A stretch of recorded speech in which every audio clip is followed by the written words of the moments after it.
Hi guys, and welcome to some Riptide GP Renegade action on the PlayStation 4.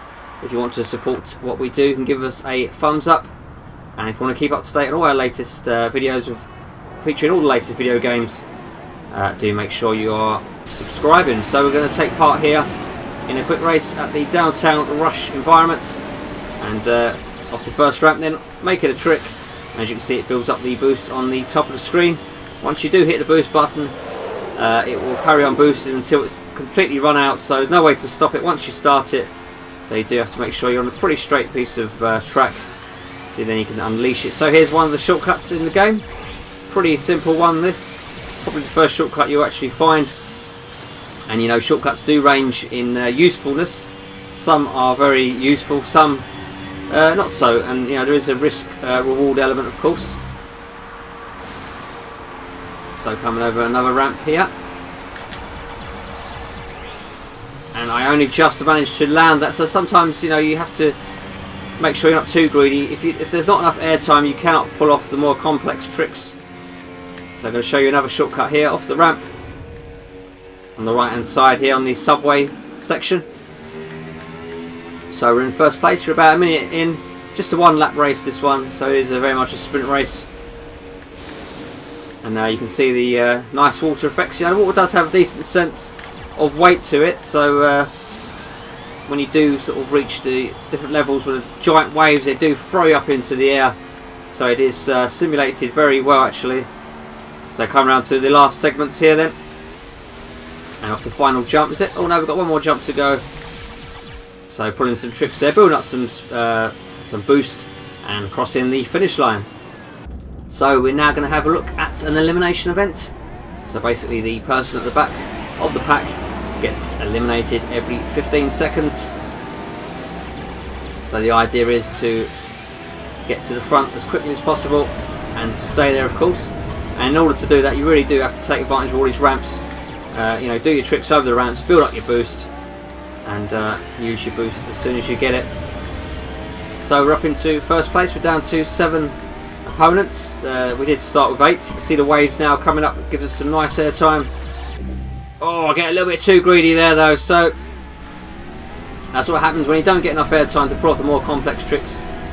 You will fall off and land headfirst into the water. So we're just going to keep the tricks simple for now until we get into the bigger jumps like this one. We'll pull off the more complex tricks, which of course in turn gives you more boost. So another big trick coming up. There we go, lovely. So we've got down to 4 competitors now, so not long to go. Another massive jump coming up here. Nice double backflip there. And once more another competitor will be eliminated now. So we're down to 3. So we've basically got 30 seconds left in the event, should I maintain this lead, of course. Oh, again, I just managed to land that. So we're going to keep the tricks nice and simple now, as we're down to 2 competitors. So I've just got to stay in the lead for 10 more seconds, and we've got the win. So it is a fun game, as I turn in too early there. A real sort of old school arcade racer, much in the same vein as Jet Moto and Hydro Thunder. But that was a look at an elimination event.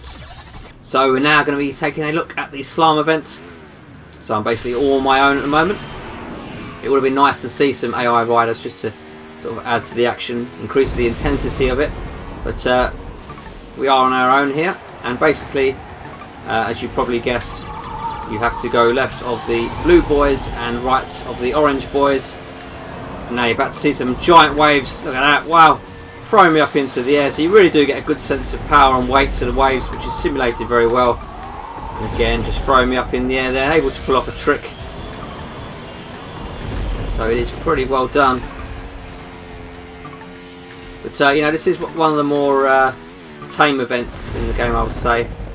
Just doesn't have that sort of thrill factor that the other ones do.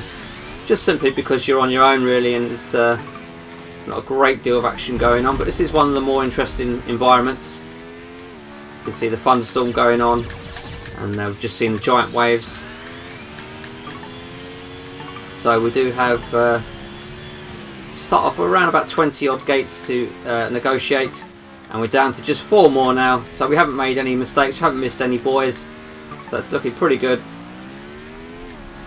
So coming around to the last 2. So that was a quick look at the slalom event in Riptide GP Renegade. So for our final event, we're going to be taking part in a freestyle. So basically, once again, I'm on my own, and this time I have to score as many points as I can by performing tricks. You've got just 1 minute to do so, so you do have to get on with it. So coming up to the first jump, and there you go, that scored me 200 points then. So anywhere near 1,000, sort of 800 to 1,000 or more is a good score. So over this little ship here, and again we're going to try a bigger trick here. There we go, nicely done. Coming through this tunnel, get a good sense of speed in the tunnels on this grind rail. So we're going to do a tabletop and use our boost here. So again, we're going to be encountering some pretty big waves here, so that gives us an opportunity to pull a stunt or 2 off. And again, look at that, wow, massive waves. So we're going to be coming across the line here, running out of time actually. So that was it for a look at Riptide GP Renegade. Currently working on the review, which you can check out on the site very, very shortly. Hit the like and subscribe buttons, and thanks for watching. Well, how do you like it?